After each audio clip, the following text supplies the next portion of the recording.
जय हिंद, वंदे मातरम। मैं प्रज्ञा झुंझुनवाला पश्चिम बंगाल कोलकाता से आई हूँ।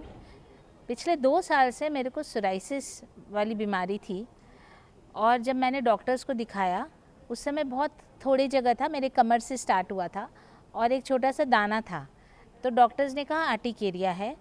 और फिर उसके बाद लेकिन दवाइयों के भी मैंने लिया दवाई, लेकिन मेरे को कुछ फ़ायदा नहीं मिला, वो बढ़ता गया।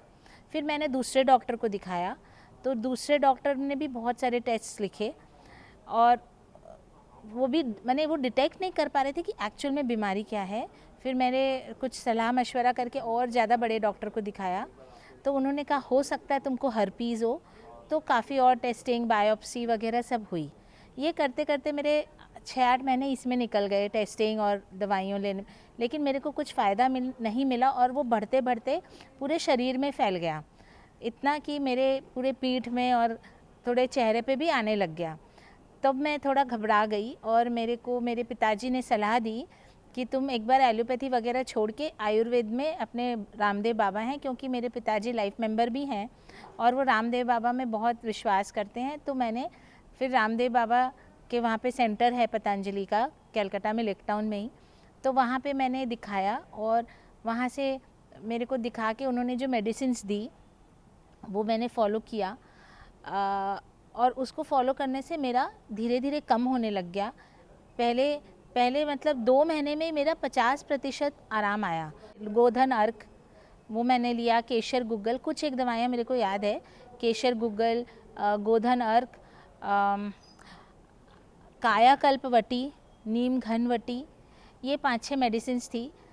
जब मैंने लेना स्टार्ट किया, क्योंकि मैं एक साइंस बैकग्राउंड से हूँ तो मेरे बहुत सारे फ्रेंड्स डॉक्टर्स हैं, तो उन्होंने मुझे बहुत डराया कि तुम इतनी दवाइयाँ लोगी आयुर्वेदिक तो तुम्हारे बॉडी में मेटल्स का और कंजेशन बढ़ेगा, तुम मत लो, तुम बेवकूफ़ी कर रही हो।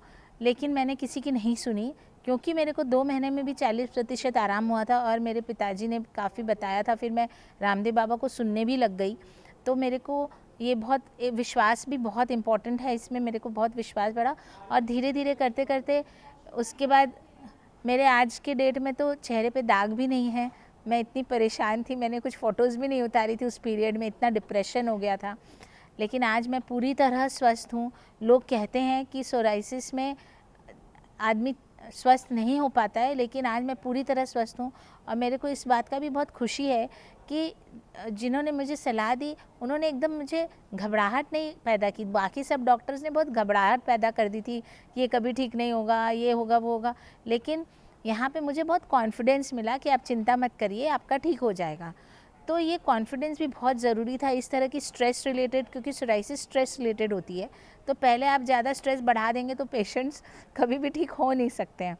और प्राणायाम्स भी आप करने बोलते हैं तो उसमें भी, प्राणायाम्स में भी हम लोग के मन की शांति जो आती है ना, उससे ऐसा लगता है कि हम लोग सही दिशा में चल रहे हैं। तो ओवरऑल ये बहुत ही मेरा अच्छा एक्सपीरियंस रहा और मैं चाहती हूँ कि दूसरे लोग भी जो इधर उधर भटक रहे हैं वो एक बार पतंजलि ज़रूर आएँ। ये ऑल्टरनेटिव नहीं है, ये सुपरलेटिव है।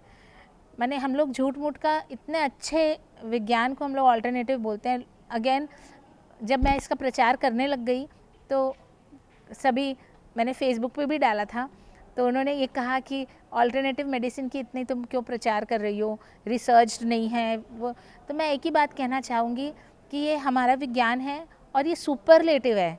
ऑल्टरनेटिव तो भूल जाइए, सुपरलेटिव है और हमें बहुत विश्वास से खुद भी फॉलो करना चाहिए और सबको बताना चाहिए।